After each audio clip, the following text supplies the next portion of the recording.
Siguiendo con la programación de nuestro noveno simposio de actualización en urgencias, damos la bienvenida al doctor Daniel Andrés Forero Vargas, médico de la Universidad del Rosario, máster en infección por VIH y candidato a máster en epidemiología y salud pública, actualmente residente de medicina interna de la Universidad Nacional de Colombia.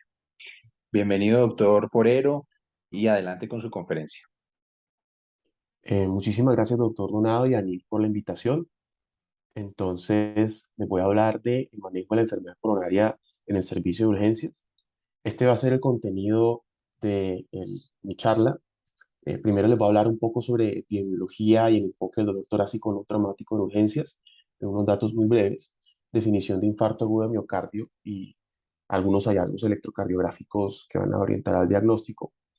eh, el manejo como tal del infarto agudo del miocardio con elevación del ST y sin elevación del segmento ST. Conflictos de interés, ninguno. Voy a empezar a hablarles un poco de la epidemiología, de cuáles son los diagnósticos más prevalentes de los pacientes que llegan al servicio de urgencias con dolor torácico, no traumático claramente. Este estudio publicado en el 2008 en la revista española de cardiología. Al egreso, el diagnóstico principal de 1.271 pacientes se describieron en esta tabla, donde encontramos, sumando en los círculos azules que corresponden con patologías que potencialmente no van a causar afectación en la vida del paciente, corresponden al 75,9% como tal causa no cardiopulmonar, mientras que el resto, 24,1%, van a corresponder con causa cardiopulmonar y potencialmente pueden llegar a afectar la vida. Dentro de este 24,1%, como vemos, el apenas 4,1% va a corresponder con diagnóstico como tal de enfermedad coronaria. La describen como angina estable, hemodinámica o microvascular. Entonces, el primer mensaje es: un paciente cuando llega al servicio de urgencias con dolor torácico, lo más frecuente es que se presente con causa no cardiopulmonar y en un porcentaje no despreciable, dependiendo donde estudien o dependiendo donde reporten los pacientes, se va a ver que la enfermedad coronaria va a estar reportada aproximadamente un 3 hasta un inclusive 31%, como vamos a ver próximamente. Este también es un estudio publicado en JAMA en 2016, donde ya discriminan como tal las etiologías del dolor torácico dependiendo del grupo etario. Fíjense, como siempre, el dolor torácico no específico encabeza la lista, inclusive en los pacientes mayores de 80 años. Fíjense, como en pacientes jóvenes de 18 a 44 años, está la causa que más va a afectar la vida va a ser la arritmia cardíaca, en un 1,8%, y obviamente ya empezamos a ver la enfermedad aterosclerótica y otras enfermedades cardíacas después del dolor torácico no específico que pueden afectar la vida en un 5,4, 7% y aumenta hasta un 7,8% en pacientes mayores de 80 años. Siempre que un paciente llega con dolor torácico al servicio de urgencias, lo primero que se nos debe venir a la cabeza es: ¿este paciente tiene alguna causa que lo pueda matar en las próximas horas, sí o no? Y si yo pues descarto esto, ya empiezo a buscar otras causas benignas que son las que van a encabezar la lista de todas esas causas que eh, presentan los pacientes de servicio de urgencias. Entonces, dentro de esas causas que amenazan la vida tenemos el síndrome coronario agudo, 31%. Este estudio fue publicado en el 96 y fíjense cómo es de variable la epidemiología dependiendo donde estudiamos estos pacientes. El embolismo pulmonar, un 2%, neumotórax no reportaron, la pericarditis con derrame pericárdico hasta un 4%, disección aórtica en 1% y mediastinitis por perforación esofágica no reportada. Si no tenemos estas causas que amenazan la vida, las descartamos, pues ya nos vamos con diagnósticos más benignos como enfermedad por reflujo gastroesofágico, causas musculoesqueléticas, fíjense, como un 30 y un 28% respectivamente, pleuritis, neumonía, 2% y herpes zóster 0,5%. En conclusión, para resumir estas tres diapositivas de epidemiología en el servicio de urgencias, la mayoría van a ser o causas gastrointestinales, dependiendo de donde lean, o causas musculoesqueléticas, el famoso síndrome de Tietze o la costocondritis. Siempre van a encabezar esta lista de causas de dolor torácico no traumático en el servicio de urgencias.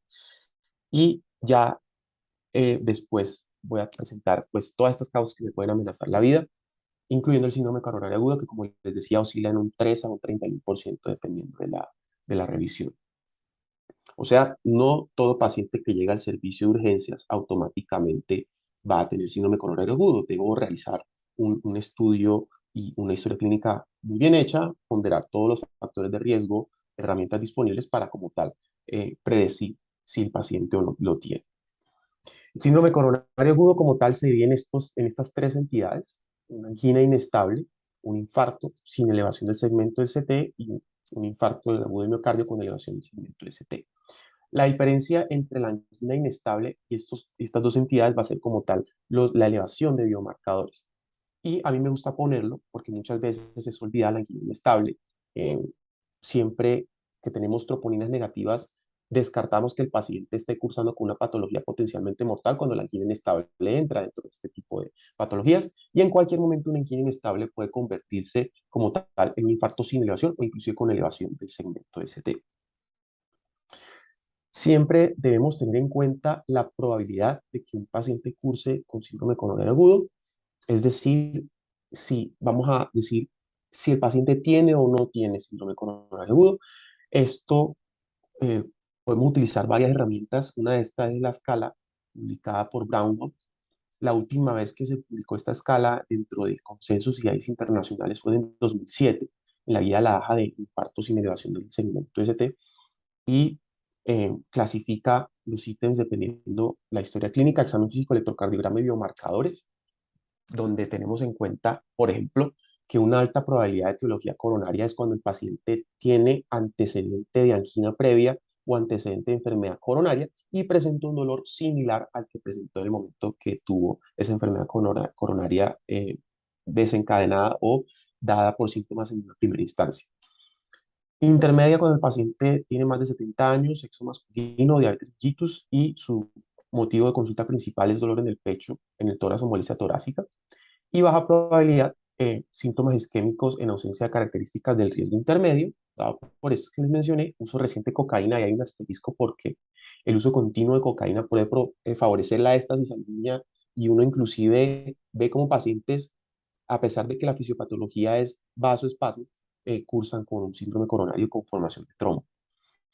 El examen físico: paciente con diaforesis, edema pulmonar, crépitos o signos que sugieran una insuficiencia cardíaca aguda, hipotensión, van a aumentar la probabilidad que el paciente use con síndrome coronario agudo. Enfermedad vascular extracardíaca. Recordemos que la aterosclerosis es una enfermedad sistémica y no elige exactamente dónde va a desencadenarse. Entonces, si yo tengo enfermedad arterial periférica, tengo antecedente de accidente cerebrovascular o tengo aterosclerosis en la aorta, existe una mayor probabilidad de que mis coronarias estén afectadas y por lo tanto ese paciente con dolor torácico aumenta su probabilidad de cursar con síndrome coronario agudo. Al examen físico, una molestia reproducida por la palpación o por la digitopresión, pues me va a disminuir la probabilidad de que ese paciente me curse con síndrome coronario agudo. Y obviamente todos los hallazgos electrocardiográficos que me sugieran isquemia, pues aumentan la probabilidad que el paciente curse con esta entidad. Un electrocardiograma normal la disminuye, pero no la descarta, ya vamos a ver. Y la elevación de biomarcadores, dado que la definición universal de infarto está dada por elevación de biomarcadores, pues va a aumentar la probabilidad que el paciente esté cursando con un síndrome coronario agudo. Esto en muchas escuelas en Colombia lo toman como una camisa de fuerza. Dicen hay que utilizar siempre la tabla de Braunwald, eh, pero como vamos a ver en recomendaciones de la guía europea, no es así. No es así. Este es un clásico en la clasificación del estudio del dolor torácico de tipo anginoso.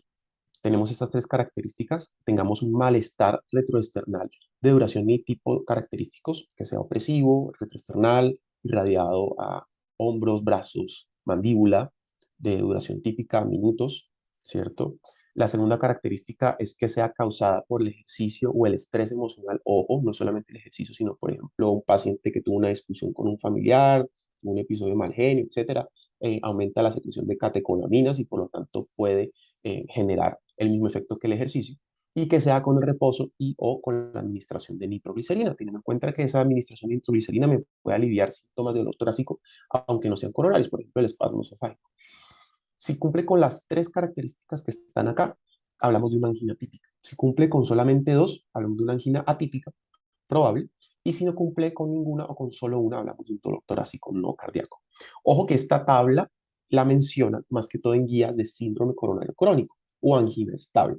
Sin embargo, en contexto de urgencias también la podemos utilizar, no en el evento agudo, dado que, por ejemplo, un paciente que cursa por primera vez con un dolor torácico en reposo porque tenía una placa de ateroma que se ulceró, se rompió en ese momento, generó todo ese carnaval bioquímico que me genera una oclusión completa de ese vaso, pues me puede generar ese malestar de características y cualidades típicas sin que se presente con el ejercicio y que sea con el reposo, porque el paciente está consultando, ¿no? Entonces, ¿cómo lo podemos utilizar en el servicio de urgencias? Le preguntamos al paciente, ¿usted ha presentado previamente algún tipo o ha presentado dolor torácico? Si la respuesta es sí, pues ya indagamos cómo era previamente este episodio, porque en el episodio agudo, como es un evento inestable, puede que solamente me curse con esta primera característica, y si lo tomo estrictamente como está en esta tabla, diríamos que es un dolor torácico no cardíaco y pues ese no sería el caso. Como les digo, y de una vez me adelanto a la próxima diapositiva, fíjense cómo eh, el electrocardiograma puede ser normal hasta el 30% de los pacientes. Un electro normal no me descarta síndrome coronario agudo y es una práctica que se ve muy frecuente en los servicios de urgencias y que debemos tener cuidado con esto. Ojo que la decisión de decir que un paciente está cursando con una alta, media o baja probabilidad de síndrome coronario agudo se establece dentro de una ponderación entre la historia clínica, los síntomas, los signos vitales, los hallazgos físicos, el electrocardiograma, los resultados de laboratorio, incluyendo la troponina de alta sensibilidad. O sea, la guía europea lo que dice, usted como clínico, usted como médico de urgencias, quien va a cumplir de los papeles más importantes en el sistema de salud en el contexto de síndrome coronario agudo, va a ser el filtro de decir quién se va a beneficiar de estas maniobras, de estos paraclínicos, de estas intervenciones de forma temprana, o se va a descartar el paciente, se va a mandar a la casa, dado que presenta una patología, por decirlo así, benigna en el contexto del dolor torácico. Entonces me devuelvo para mostrarles que esto es una ponderación de todos estos ítems que ya les mencioné anteriormente. No existe ninguna escala y las escalas que utilizan para calcular el riesgo todavía están en investigación de qué tan buenas son prediciendo que un paciente curse con dolor torácico. Entonces realmente es el clínico quien decide cuál es la probabilidad que un paciente esté cursando con síndrome coronario agudo. Entonces, como vemos en la gráfica, un dolor muy localizado en algún punto de la pared torácica. Entonces, lo que yo hago es decirle al paciente, por favor, muéstrame con la punta del dedo en qué parte del pecho le duele. Entonces, si el paciente me apunta hacia un lugar en específico, ya disminuye que el paciente esté cursando con un síndrome coronario agudo. Diferente si yo le doy la misma instrucción y me dice de forma difusa que está presentando un dolor en toda una región, y más si se empieza a irradiar hacia el brazo, hacia la mandíbula, ¿cierto? Obviamente los cambios isquémicos o los cambios que llamamos dinámicos, que antes no estaban y ahora están, o estaban y ahora no están, pues aumenta el riesgo de que el paciente curse con un síndrome coronario agudo. El supradesnivel del ST, pues ya en el contexto adecuado, cumpliendo con las definiciones requeridas, hacen el diagnóstico de alta probabilidad de síndrome coronario agudo. La positividad de biomarcadores, sobre todo cuando cumplen con delta, un cambio, o dependiendo de la casa farmacéutica, pues dan como tal una alta probabilidad de síndrome coronario agudo. Y esto es como tal lo que nos va a dar esa ponderación de si el paciente cursa o no con síndrome coronario agudo. Importantísimo, y pues yo lo vi en la práctica, eh, pacientes que inclusive que el cardiólogo dice, yo no creo que este paciente esté cursando con síndrome coronario agudo, por ejemplo, con un dolor muy localizado en la reja costal, termina teniendo el diagnóstico, y pacientes que uno dice, este sí o sí tiene el diagnóstico, puede que al final no curse con síndrome coronario agudo. Lo importante es que sea una historia clínica completa, ponderando todos estos elementos, estas ayudas diagnósticas para decir que el paciente tiene una alta, mediana o baja probabilidad de cursar con síndrome coronario agudo. Ahora, con respecto a la definición, la cuarta definición universal de infarto agudo del miocardio, primero vamos a definir qué es el daño miocárdico, y es cuando existe una elevación de troponinas donde por lo menos elevación o descenso, donde por lo menos alguna troponina, por lo menos una, está por encima del percentil 99, ¿cierto? Consideramos una elevación de esa troponina por encima del percentil 99, daño miocárdico. Y se considera agudo cuando hay aumento o descenso de esas troponinas.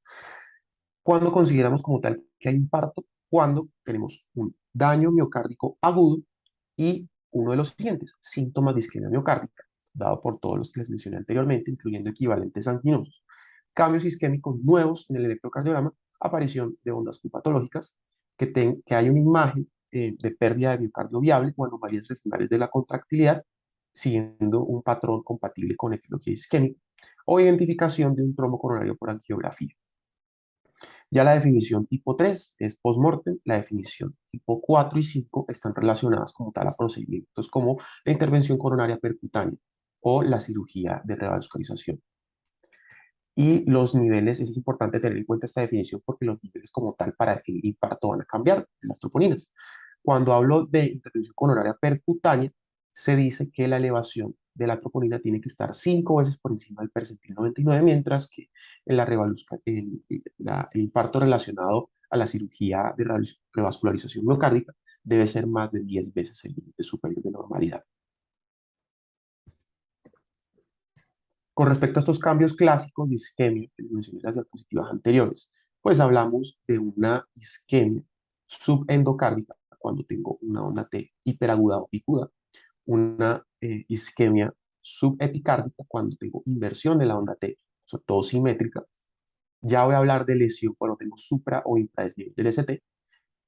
Hablo de una lesión subendocárdica cuando tengo infradesnivel del ST, recordando que la subepicárdica, también llamada correctamente transmural, es un poco más grave porque entre más proximal sea la lesión, pues más compromiso va a haber de tejido endocárdico. Entonces, si yo tengo una lesión o una isquemia subendocárdica, tiene menos gravedad que pues, una transmural o epicárdica. Y la lesión subendocárdica bastada por infradesnivel del ST, mientras que la lesión subepicárdica bastada por supraesnivel del ST. Las ondas Q de necrosis, pues el criterio clásico y el más práctico es que pues la onda Q tenga una duración más de 40 milisegundos y su, por decirlo así, altura o amplitud sea el 25% o más de la onda L en la misma derivación. ¿Qué paraclínicos debo pedir un paciente con sospecha o diagnóstico de infarto agudo del miocardio? Pues un hemograma, dado que voy a necesitar datos de este para calcular el pronóstico y realizar el cálculo del riesgo del paciente. Los asociados, la función renal va a ser fundamental para el ajuste de algunos medicamentos. Las troponinas, si bien el impacto de agudo miocardio con elevación del ST para el diagnóstico inmediato no requiere troponinas, sí va a ser una herramienta fundamental para el pronóstico del paciente e inclusive el cálculo del riesgo de algunas complicaciones. Electrolitos, teniendo en cuenta que, y esto no está muy explícito en muchas guías, los niveles para mantener de potasio y de magnesio cambian. Se sabe que mantener un potasio por encima de 4 y no de 3,5 como usamos en otros contextos, mejora la mortalidad de los pacientes y un magnesio por encima de 2, glucosa, tiempos de coagulación en el contexto que vamos a anticoagular pacientes, vamos a probablemente requerir trombolisis dependiendo del contexto, gases arteriales cuando el paciente lo requiere, dímero de teniendo en cuenta otros diagnósticos diferenciales y péptidos natriuréticos también para calcular el pronóstico. La placa de tórax, recordando que siempre en un estudio juicioso del dolor torácico debe pedirse teniendo en cuenta las otras patologías amenazantes para la vía que les mencioné anteriormente. Ecografía a la cabecera del paciente si está disponible y conocen la técnica o se pueden ayudar de esta para tomar decisiones. El ecocardiograma siempre debe pedirse ante un paciente con diagnóstico de infarto agudo de miocardio para evaluar la función regional y global del ventrículo izquierdo, calcular la FEBIT como tal nos va a cambiar el manejo y el pronóstico y la toma de decisiones, ya vamos a ver, y o confirmar y descartar diagnósticos diferenciales. Las pruebas de estrés no invasivas, de isquemia inducible o por angiotomografía computarizada para ver score de calcio y pues ver si existe ese proceso de aterosclerosis en las coronarias, se da en el contexto de pacientes sin cambios en electrocardiogramos, en un electrocardiograma normal y con troponinas negativas. Entonces, ya hablando específicamente de infarto de agudo miocardio por elevación del ST, todo paciente que llega al servicio de urgencias con la posibilidad de cursar con esta entidad, sea con o sin elevación del segmento ST, se debe solicitar un electrocardiograma y debe ser tomado e interpretado en los primeros 10 minutos del primer contacto médico. Paciente con el diagnóstico de infarto con agudo con elevación del ST debe monitorizarse electrocardiográficamente en un lugar donde haya capacidad de fibrilación. Siempre confirmen esto y si no, informen vía escrito a su hospital o a su jefe inmediato eh, la disponibilidad o no de que exista estos equipos con capacidad de fibrilación. Debe solicitarse desviaciones posteriores de 7 a B9 siempre que tengamos infradesnivel del ST en B1 a B3 por la posibilidad de una imagen en espejo y se debe solicitar derivaciones derechas B3R y B4R cuando tengo un infarto agudo del miocardio inferior debido a la posibilidad del compromiso de la circulación derecha que me puede contraindicar algunos manejos. Estas son las caras, ese es el hallazgo, una de las clásicas tablas de las caras o las que representa un electrocardiograma.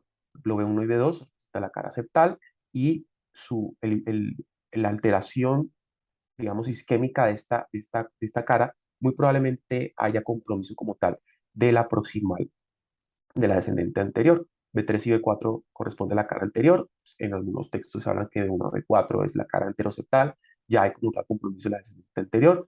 B5 a B6, apical, algunos lo llaman lateral baja de forma errónea. Ya hay un compromiso más distal de la descendente anterior. D1 a BL, hablamos de cara lateral, otros lados lo llaman lateral alta, muy probablemente haya compromiso de la circunfleja. D2 a BF, acá hay un error. Y D3, hablamos de la cara inferior, el 90% dado por dominancia derecha. Vamos a ver si compromiso de la arteria coronaria derecha y en un 10%, tal vez un poco más dependiendo de dónde lean en la literatura, va a haber compromiso de la circunfleja. Si hay compromiso de B7 a B9, esto llamamos compromiso como tal posterolateral o inferobasal o posterior, puede haber compromiso de cualquiera de estas dos en esta misma distribución, dependiendo cuál tenga más dominancia hacia la cara posterior. Como tal, la definición para decir que un paciente cursa con infarto con elevación del segmento ST, debe haber elevación del punto J en dos derivaciones contiguas. Por eso les pongo esta tabla. Por ejemplo, que haya nivel del ST en B1, B2, o B2, B3, B3, B4, etcétera.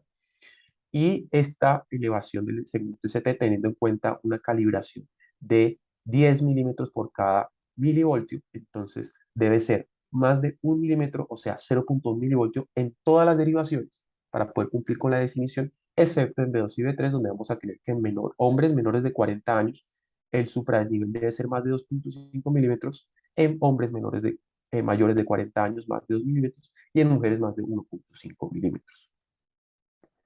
Importante tener en cuenta las características o presentaciones electrocardiográficas atípicas que son equivalentes de un infarto con elevación de segmento ST, tener en cuenta los criterios de Edgar modificados para el diagnóstico de bloqueo de rama izquierda, recordando que en el bloqueo de rama izquierda existe una discordancia fisiológica donde el QRS positivo está antecediendo una onda T negativa y viceversa. Un QRS predominantemente negativo antecede una onda T positiva. Eso es fisiológico. Cuando yo tengo que el segmento es, perdón, que la onda T y el QRS van hacia la misma polaridad, o sea, hacia positivo y hacia negativo, se considera que eso no es fisiológico. Y en estas situaciones, cuando tengo un supradesnivel o un infradesnivel del segmento ST, digo que el paciente tiene un infarto agudo del miocardio con elevación del segmento ST. En cambio, cuando tengo esa discordancia fisiológica de la cual les acabé de hablar, debe cumplirse que la elevación del segmento de ST sea más de 5 milímetros, o sea, más de 0,5 milivoltios. Estos criterios también son aplicables al ritmo ventricular con marcapasos, donde hay una morfología de bloqueo de rama derecha, pero son menos específicos. Cuando hablo del infarto posterior aislado, donde tengo una depresión del segmento del CT más de 0,5 milímetros, o sea, medio cuadrito, o sea, 0,05 milivoltios, en las derivaciones de 1 a B3, debo tener una elevación del segmento de 3 más de 0,5 milímetros, a diferencia de más de 1 milímetro de las otras derivaciones, para decir que las derivaciones posteriores, para decir que el paciente cursa con una elevación del segmento ST. Importante también este equivalente a supranivel del segmento ST, la isquemia por oclusión del tronco común, enfermedad multivaso, queda hasta dado por una depresión del segmento ST más de 1 milímetro, o sea, más de 0,1 milivoltio, en 8 o más derivaciones de superficie, aunado a el supradesnivel del ST en ABR o B1. Esto indica pues obstrucción del tronco común o de una enfermedad multivaso.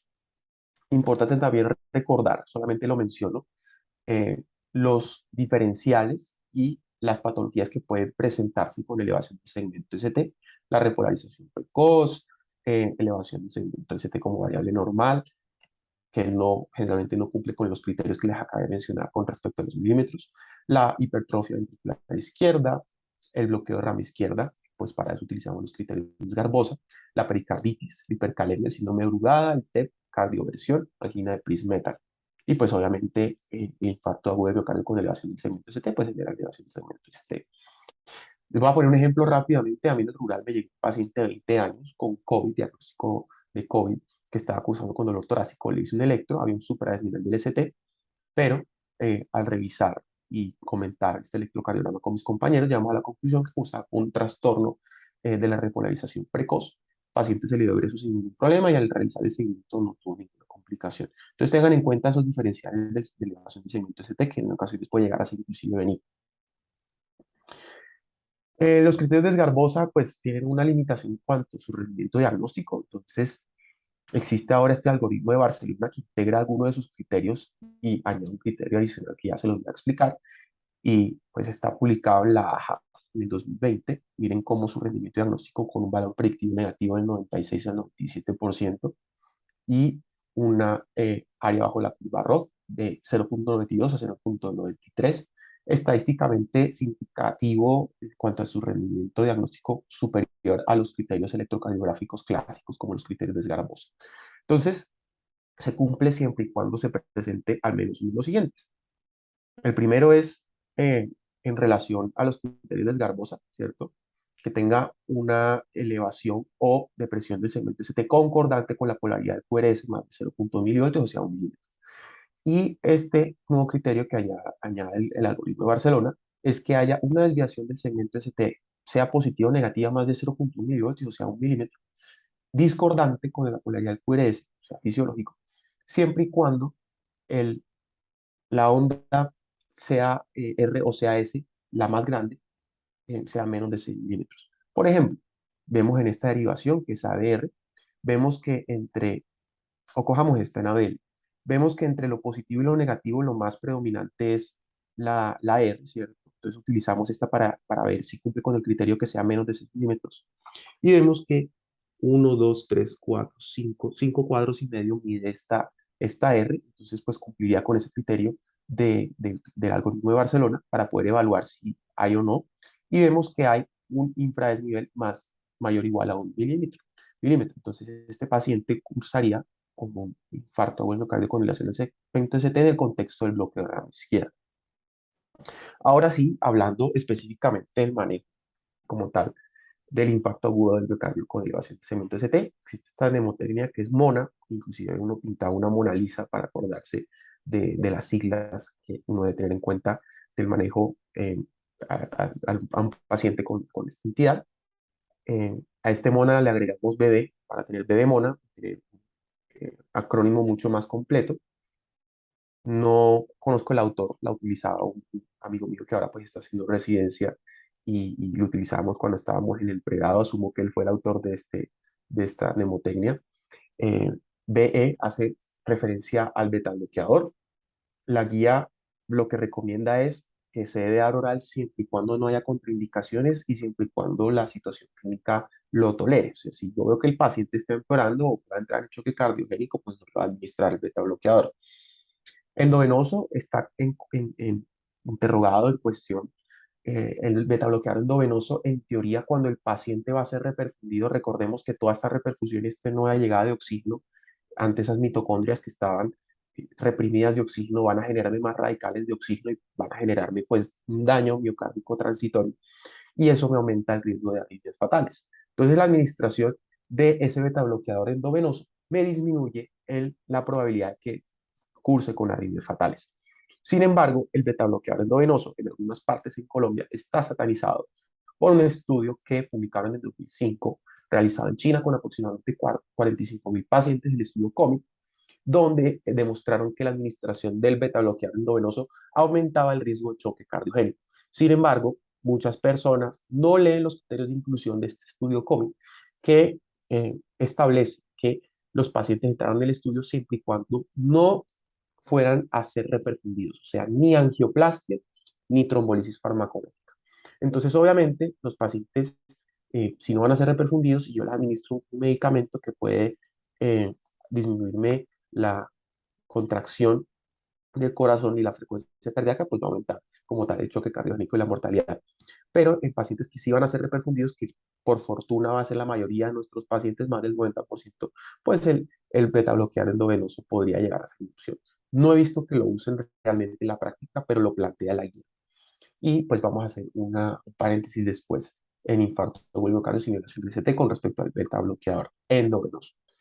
B, con respecto al bloqueador de receptor de ADP o el receptor de P2Y2 es lo mismo. Tenemos la opción de clopidogrel, ticagrelor, prasugrel, que no les pongo la dosis acá, pues va a depender un poco la elección de estos medicamentos con respecto a la situación clínica. Pero en infarto agudo del miocardio con elevación del ST, siempre se va a usar clopidogrel cuando el paciente vaya a trombólisis.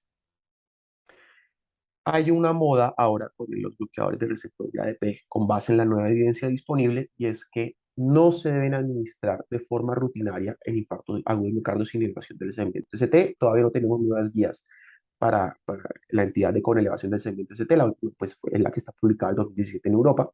Sin embargo, algunas instituciones, por ejemplo, donde nosotros estamos en la residencia en el Hospital Universitario Nacional, nuestro hospital, ya plantea que si el cateterismo o la intervención como tal se va a demorar, pues diferimos la administración de los bloqueadores del receptor de ADP hasta conocer la anatomía coronaria. Ya les voy a explicar más adelante por qué. Estatina, atorvastatina dosis de 80, rosuvastatina dosis de 40. No es como tal para bajar los niveles de LDL como eh, muchas veces se cree, sino que queremos aprovechar esos efectos antiinflamatorios y pleiotrópicos de la estatina en el momento agudo de ese carnaval bioquímico que les mencioné anteriormente. Se cree que las estatinas estabilizan la placa.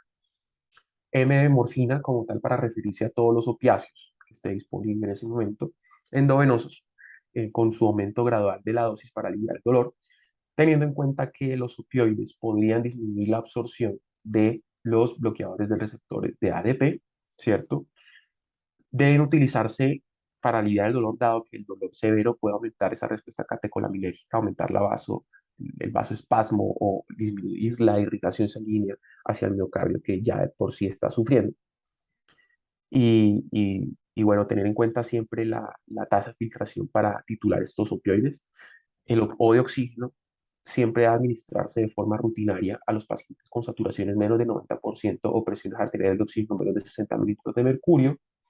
Nunca administrar cuando están por encima de estos valores, dado que la hiperoxemia puede generar más radicales libres de oxígeno a partir del metabolismo del oxígeno en la cadena transportadora de electrones en la mitocondria y esto empeorar la isquemia. N de nitratos, en esta guía en específico hacen referencia a los nitratos endovenosos que están indicados en falla cardíaca aguda, en crisis hipertensiva, eh, siempre que no estén contraindicados. Hay aspirina que siempre debe darse en carga de 300 miligramos, de 150 a 300 miligramos, seguido de dosis de 75 a 100 miligramos cada 24 horas. La anticoagulación va a estar dada por enoxaparina, que va a ser nuestra primera línea, va a ser la que mejores desenlaces tiene en comparación a los otros anticoagulantes.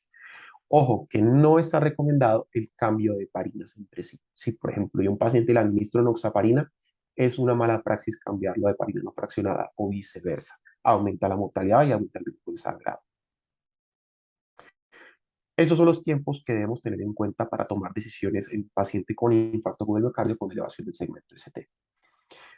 Ante el primer contacto médico va a depender pues si el paciente llega a un centro SIN que cuente con intervención coronaria percutánea o que cuente con este. Si llega al centro con sospecha, pues en menos de 10 minutos ya debo hacer el diagnóstico como tal de infarto agudo del miocardio con elevación del segmento ST y debo evaluar cuánto tiempo hay entre el proceso de remisión y de transferencia a un centro que cuente con este tipo de intervenciones. Si cuenta con intervención con un tiempo de traslado menos a 2 horas a ese centro de intervención coronaria percutánea, se debe hacer una remisión directamente sin realizar fibrinolisis y el tiempo meta en el cual el paciente ya está sentado en la sala de hemodinamia ya listo para realizarse la intervención debe ser menor a 90 minutos. Si el tiempo para realizar esa intervención coronaria percutánea es más de 120 minutos, recordemos que la entidad de infarto agudo del miocardio con elevación de segmento ST es una situación donde hay una obstrucción completa de la coronaria y por lo tanto tiempo va a equivaler a miocardio. Entonces, si va a demorarse más de 2 horas, debe optar por la estrategia de fibrinolisis que debe realizarse en menos de 10 minutos. Si un paciente llega directamente a un centro que cuente con intervención coronaria percutánea, pues realizar el diagnóstico en menos de 10 minutos, como en los otros lugares, y la intervención debe realizarse en menos de 60 minutos. Esto es lo mismo, pero para establecer los tiempos en cuanto a cuándo va a hacerse la fibrinolisis, cuándo debe realizarse el traslado, etcétera. Evalúo 2 horas, más o menos de 2 horas, menos de 2 horas, debe hacer el traslado a un centro que cuente con intervención coronaria percutánea y la reperfusión debe realizarse entre los primeros 90 minutos. Si va a demorarse más de 2 horas, procedo a realizar fibrinolisis dentro de 10 minutos y debo evaluar la respuesta a este fibrinolítico dentro de los primeros 60 a 90 minutos. Si se cumplen, ojo que también siempre a un paciente con fibrinolisis debo trasladarlo a un centro con intervención coronaria percutánea y sí o sí va a terminar el paciente en cateterismo. Evalúa los 60-90 minutos después de hacer la fibrinolisis si se cumplen con criterios de reperfusión. Los mejores que podemos utilizar realmente son descenso de esa elevación del segmento del sistema del 50% y que el paciente mejore de síntomas. Y ojo con utilizar los criterios de reperfusión, de arritmia de reperfusión, como el ritmo ventricular, dado que en muchas ocasiones el infarto en sí me puede generar este tipo de arritmias y pueden confundirse como tal con una reperfusión cuando puede que el paciente no esté cursando con esta. Entonces, se recomienda que se utilice este primer criterio que les mencioné de disminución del 50%.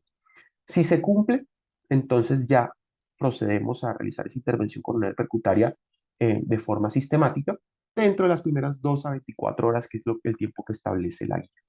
Si no se cumple con los criterios de repercusión, el paciente debe ir a una intervención coronaria percutánea de rescate y debe realizarse dentro de las primeras 2 horas. Esos son los tiempos para resumirles. Para hacer el diagnóstico electrocardiográfico menos de 10 minutos, para tomar la decisión si lo voy a remitir o no antes, para hacer, decido o no si le hago fibrinolisis 120 minutos, 2 horas. El tiempo máximo para que el paciente esté en la sala de hemodinamia en un centro, que llegando a un centro que cuente con esta tecnología, menos de 1 hora. Si lo remito directamente a hemodinamia sin fibrinolisis porque está dentro de esas 2 horas, pues el tiempo aumenta a 90 minutos y el tiempo máximo para administrar ese fibrinolítico, si tomamos esa decisión es de 10 minutos, debemos evaluar la respuesta en 60 a 90 minutos y la máxima demora desde el inicio de la fibrinolisis hasta la angiografía en pacientes que sí reperfundieron la fibrinolisis fue eficaz es de 2 a 24 horas.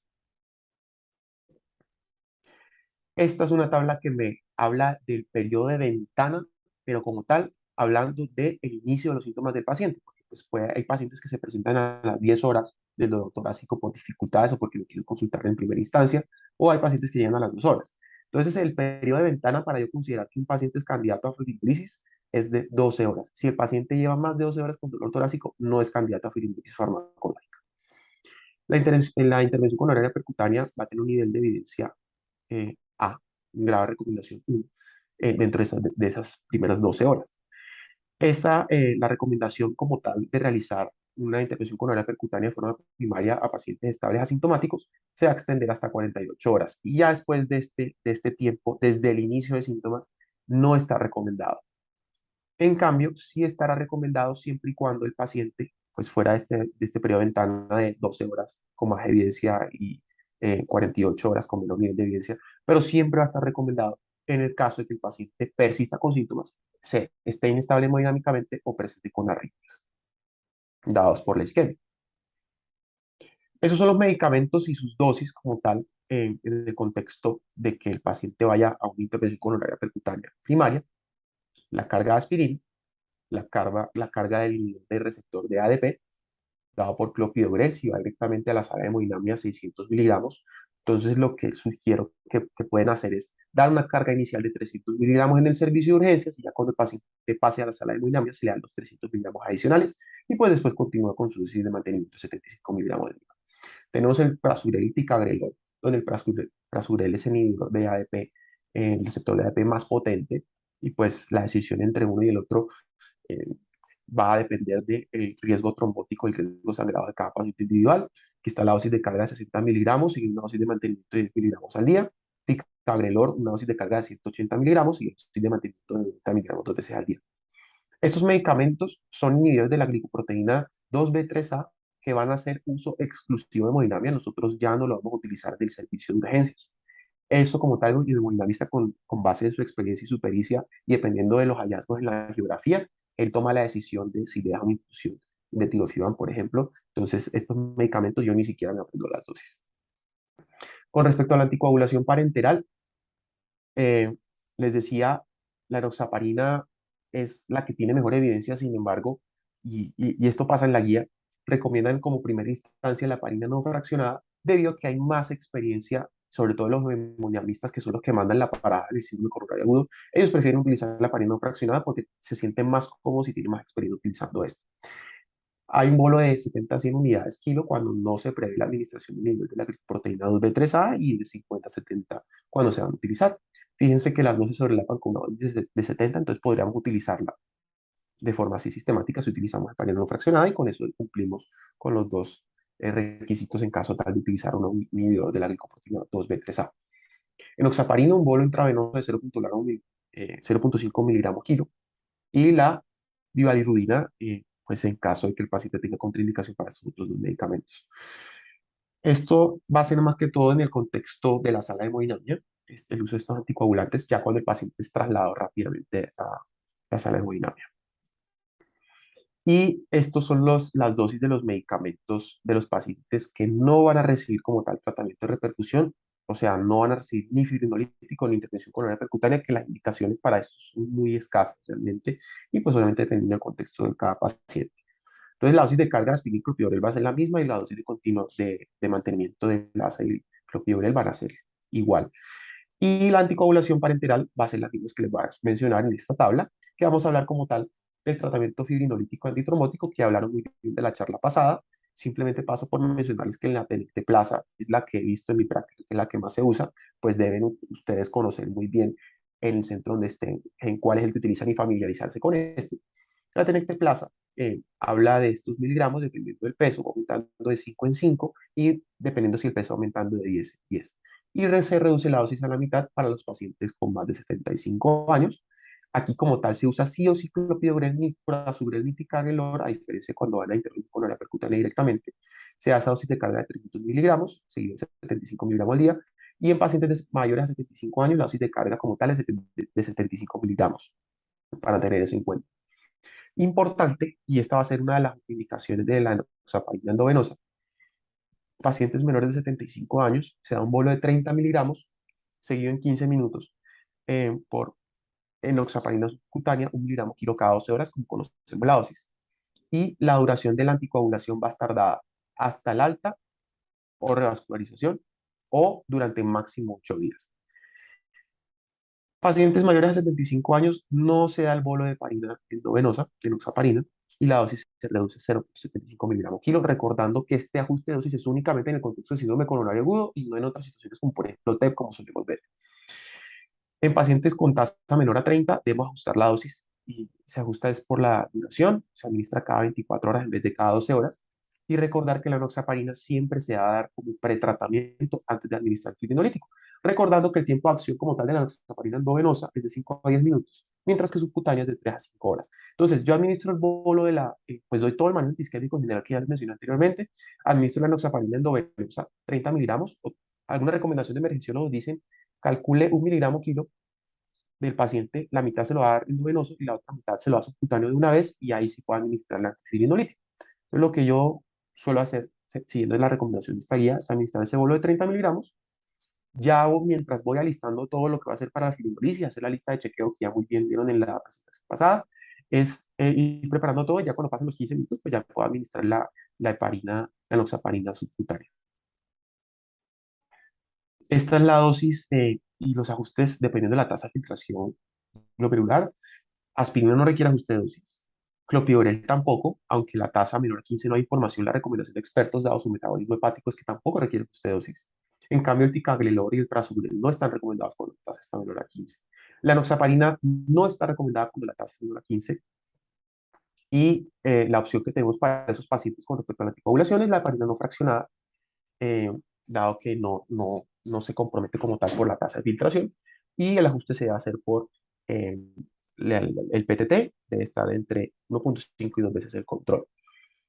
Fondaparinux, pues tampoco está recomendado ni la bilirrubina en tasas menores a 50, la bilirrubina inclusive por tasas menores de 30 tampoco se recomienda.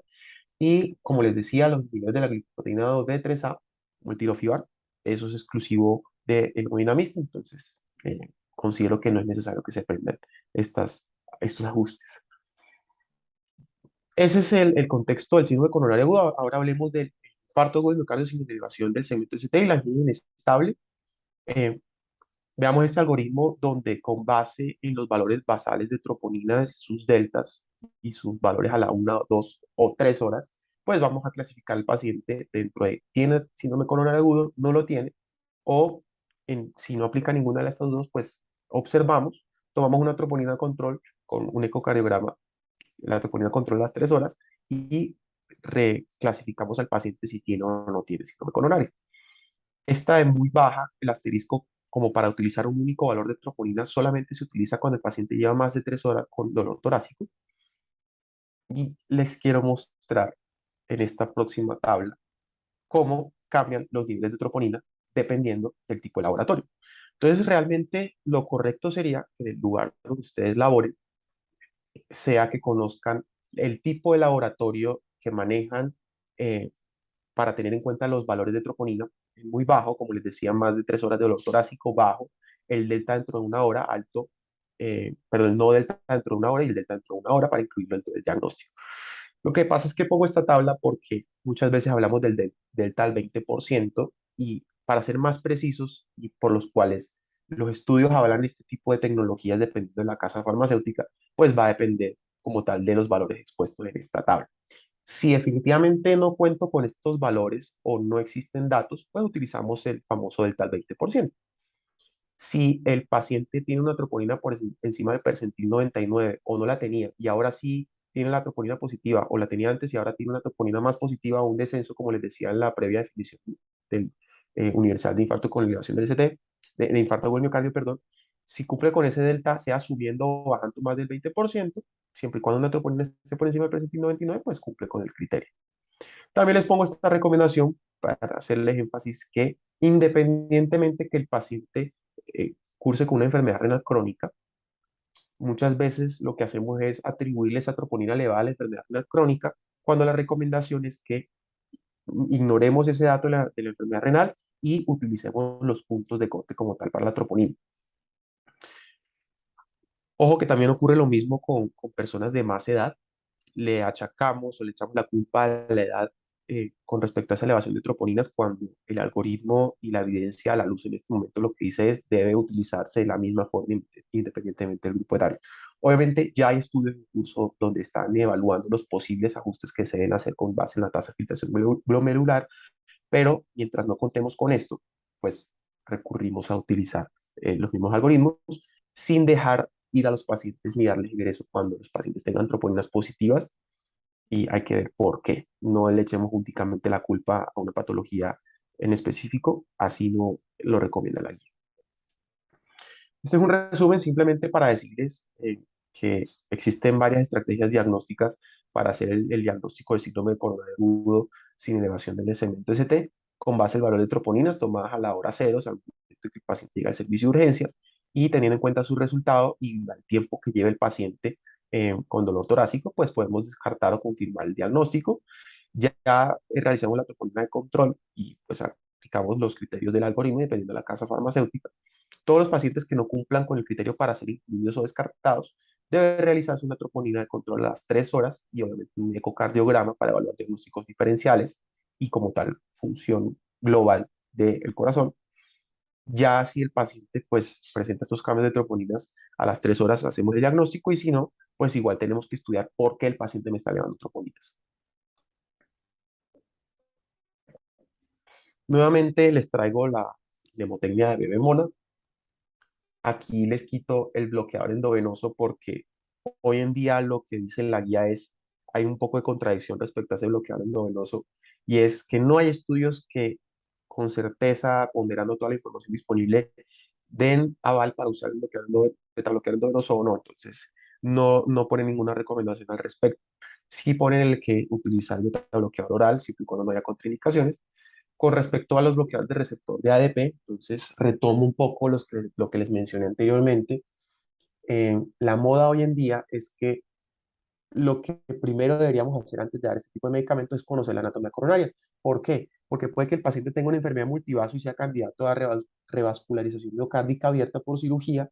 Y si yo le doy uno de estos medicamentos antes del cateterismo, entonces tendría que esperar el washout, esperar a que el medicamento se metabolice para poder llevar al paciente al procedimiento sin aumentarle significativamente su riesgo de sangrado. Antes se creía que diferir la administración de estos medicamentos aumentaba los desenlaces adversos y se dieron cuenta que no es así. Esto es en Europa donde pues un paciente dentro de las primeras 24 horas va a estar en la sala de hemodinamia. Muchas veces no ocurre esto y pues estamos en zonas alejadas en muchas de las oportunidades, en muchos de los lugares donde somos rural o estamos trabajando y pues obviamente el cateterismo se va a demorar más de un día. Siendo así, pues ahí podemos administrar esos bloqueadores del receptor de ADP. Cuando el paciente se va a demorar más de 24 horas, le hagamos ese cateterismo porque pues eh, y con ese inhibidor de los receptores de ADP disminuimos la agregación plaquetaria. La estatina por la razón que ya les mencioné, lo mismo con la morfina, el oxígeno, los nitratos, aquí sí dan recomendación respecto a los nitratos sublinguales. El que tenemos en Colombia disponible es el nitrato de isosorbide y la FDA no lo aprueba como tal para una angina aguda, está más que todo es para la angina crónica, entonces ahí les dejo ese asterisco para que lo tengan en cuenta. La carga aspirina va a ser igual y la anticoagulación cambia un poco. A diferencia de infarto con dilación del segmento ST, que tiene en cuenta que debe usarse la enoxaparina como primera línea porque tiene mejores desenlaces, aquí no es así. Aquí utilizamos, en la guía anterior del 2015 ponían a fondaparinux en todas las situaciones, pero ahora hacen el énfasis en que si no va a ser llevado de forma temprana a un cateterismo, entonces podemos dar fondaparinux, pero si podemos llevarlo de forma temprana, dentro de las primeras 24 horas, la primera línea va a ser heparina no fraccionada. Tener en cuenta que cuando yo le doy a un paciente fondaparinux, un medicamento mucho más costoso que la enoxaparina y la heparina no fraccionada, en el momento de hacer el cateterismo se va a administrar un bolo de heparina no fraccionada porque así fue como se realizó el estudio. Y la misma recomendación de siempre, no está el cambio, no es apropiado ni bueno porque aumenta desenlaces adversos el cambio entre heparinas. La única condición donde puedo usar dos heparinas es esa, el fondaparinux, y en el momento que hago el cateterismo, doy el bolo de heparina no fraccionada. Lo que les mencionaba acá, en casos donde el tratamiento farmacológico, las limitaciones logísticas para trasladar al paciente eh, se dificulte, pues ahí sí está como tal avalado el uso del fondaparinux. Y pues cuando se lleva a cateterismo y se vaya a hacer angioplastia, intervención coronaria percutánea, sea el bolo de heparina no fraccionada. Si no es así, si el paciente puede llegar fácilmente a esa sala de hemodinámica, pues ya se administra directamente ese bolo de heparina no fraccionada. La monitorización, entonces, se debe realizar monitorización del ritmo eh, electrocardiográfico durante al menos 24 horas. ¿Qué pacientes debo monitorizar por más de 24 horas? Quienes cumplan con los siguientes criterios, que estén inestables hemodinámicamente, tengan arritmias importantes, tengan una FEBI del 40%, por eso menor al 40%, por eso les digo que es tan importante tener la disponibilidad del ecocardiograma, tener una reperfusión fallida, estenosis coronaria crítica, adicionales en vasos importantes, complicaciones relacionadas con la revascularización percutánea o un Grace más de 140. Siendo así, el paciente debe ser monitorizado más de 24 horas. Respecto a la hiperglicemia, muchas veces no hacemos nada al respecto y por eso les puse que entre los paraclínicos iniciales siempre piden una glucosa y si no la tienen, pues la glucometría también nos va a ayudar. Se debe evitar siempre la hipoglucemia Se debe considerar, aquí no es una camisa de fuerza utilizarlo, pero pues dependiendo de individualizando cada paciente, considerar el manejo hipoglicemiante, inclusive con infusión de insulina, a pacientes con glucemia más de 180 miligramos decilitro, eh, buscando un tratamiento objetivo que generalmente es entre 140 y 180 miligramos decilitro, según la 2022. Obviamente siempre evitando hipoglicemias. No vayan a utilizar metas tan estrictas como entre 90 y 130, porque esas metas estrictas no mejoran desenlaces y se aumentan el riesgo de hipoglucemia y por lo tanto mortalidad. Estas son las dosis entonces de los medicamentos a utilizar en infarto del miocardio, simulación del cemento CTI angina inestable. Recordar que en este contexto, pues ya el prasugrel cobra más fuerza, sobre todo cuando el paciente tiene más alto riesgo trombótico y muy bajo riesgo de sangrado, ¿cierto? Pero en muchos lados la disponibilidad del clopidogrel hace que siga siendo el medicamento de elección. Esa dosis de carga de 300 a 600 miligramos, ya les mencioné el truco de dar 300 miligramos y el hemodinamista ya le dará la otra carga de 300 miligramos y esto no me va a afectar los desenlaces. Si dosis de mantenimiento 75 miligramos día. Lo mismo, niveles de la glicoproteína 2B3A, no los voy a mencionar, usos exclusivos del hemodinamista. Y los fármacos anticoagulantes, en el momento de la intervención coronaria percutánea, que esto sea en la sala de hemodinamia, es el bolo intravenoso, dependiendo si utilizo o no los niveles de la glicoproteína 2B3A, ya los mencioné anteriormente. La noxaparina con el bolo de 0.5 miligramos kilo, y valirudina, el bolo de 0.75 miligramos, y la inclusión de 1.75 miligramos kilo hora durante máximo 4 horas post procedimiento. Y el fondaparinux, solamente antes de hacer la intervención coronaria percutánea con el bolo de noxaparina que ya les mencioné, de heparina no fraccionada que ya les mencioné. Esto solamente se da por la intervención coronaria percutánea, ya cuando el paciente está revascularizado, pues no requiere continuar la anticoagulación, al menos de que tenga otra condición asociada que lo amerite. Y considera rivaroxaban, según el estudio COMPAS, siempre y cuando cumplan los criterios de inclusión-exclusión, pacientes con alto riesgo trombótico y bajo riesgo de sangrado, utilizar dosis de 2.5 miligramos 2 veces al día combinado con aspirina. Ojo, y este fue uno de los cambios grandes que hizo la guía del 2020 en comparación a la de 2015, y es que antes recomendaba la administración, por ejemplo, rutinaria clopidogrel a todos los pacientes con infartos y elevación de segmento ST. Ahora lo que dice es, espere, conozca primero la anatomía coronaria, siempre y cuando pues, pueda hacer ese cateterismo que se debe hacer dentro de las primeras 24 horas. Si no se le puede hacer dentro de esas 24 horas, pues nada que hacer. Hay que administrar el inhibidor del receptor de ADP.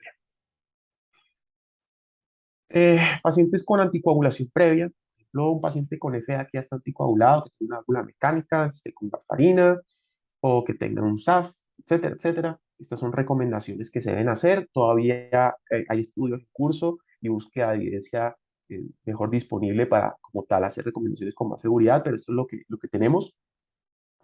Paciente con anticoagulación oral previa, la intervención coronaria percutánea debe realizarse sin interrupción de la warfarina ni de los DOACs.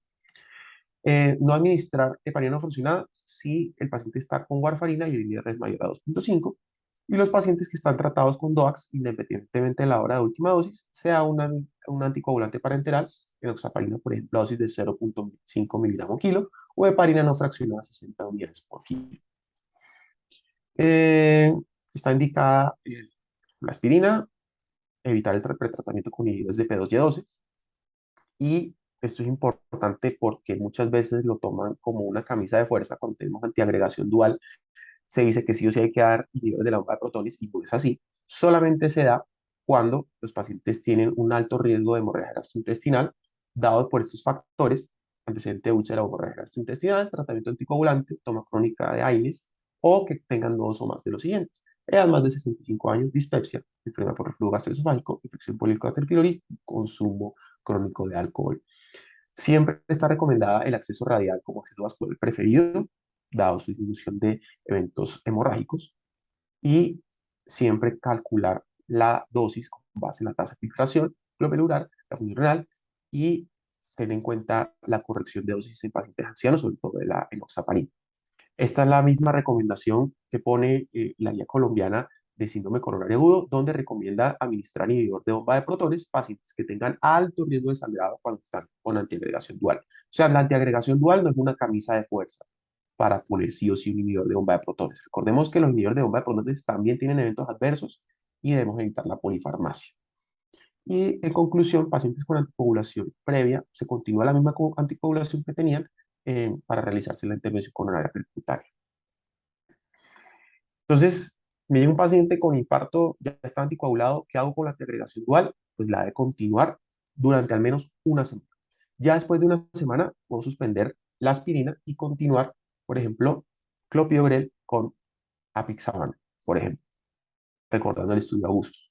Si el paciente tiene un riesgo isquémico muy alto, pues puedo continuar esa terapia triple de aspirina con clopidogrel, por ejemplo, rivaroxaban durante un mes y ya continúo es con tratamiento doble.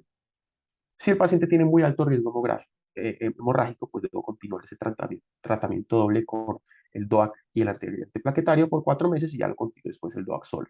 Y después de un año en todos ya estaba la el uso de solamente el DOAC, siempre y cuando el paciente no tenga unos criterios muy específicos de un riesgo isquémico muy alto y bajo riesgo de sangrado. Podría prolongarse, pero en general no se hace. Y por último, para finalizar, estos son los tiempos, recordando, ya los mencioné de forma indirecta, pero para recapitular, en cuánto tiempo debo hacer la angiografía en el contexto de infarto de miocardio, si iniciamiento de CT y angina inestable. Si el paciente tiene muy alto riesgo, dado por esos criterios, inestabilidad hemodinámica, choque cardiogénico, dolor torácico recurrente o refractario, arritmias potencialmente mortales, complicaciones mecánicas y depresión del segmento ST más de 1 milímetro en 6 derivaciones y con elevación del segmento ST en ABR o B1, pues el paciente debe hacerse una angiografía inmediata en menos de 2 horas. Ya me da un tiempo más de espera, o sea, hasta 24 horas, si el paciente tiene diagnóstico de infarto. O sea, si tiene elevación de troponinas, un delta, etcétera, etcétera, el paciente debe realizarse la angiografía en menos de 24 horas. O si no tiene infarto, entonces la única opción es que tenga una angina inestable, que tenga cambios dinámicos contiguos o presuntamente nodos del segmento ST, que el paciente pues tenga un Grace mayor a 140 y en el contexto de una parada cardíaca sin elevación del segmento del ST o el choque cardiogénico pues debe hacerse. eh, o sea, que no tenga choque cardiogénico ni elevación del segmento ST, pero tenga una parada cardíaca, debe hacerse esa angiografía de forma temprana. Y ya si no cumple con ninguno de estos criterios que les mencioné anteriormente, se debe hacer una angiografía electiva, que pues el tiempo va a depender del escenario clínico de cada paciente en particular. Inclusive a estos pacientes les dan egreso y de forma ambulatoria evalúan cuándo se realiza la estratificación invasiva o no invasiva, dependiendo de la situación. Listo, muchas gracias por su atención. Muchas gracias, doctor Forero, por la excelente exposición, muy completa y sobre un tema que es muy heterogéneo, que la clínica puede ser bastante variable y que depende totalmente del médico que enfoque de primera vez el paciente en urgencias, todo el manejo que va después a recibir y que yo sé que vamos a ayudar a cambiar esos estándares de calidad a través de esta conferencia. Muchas gracias. A ti, Andrés, por la invitación.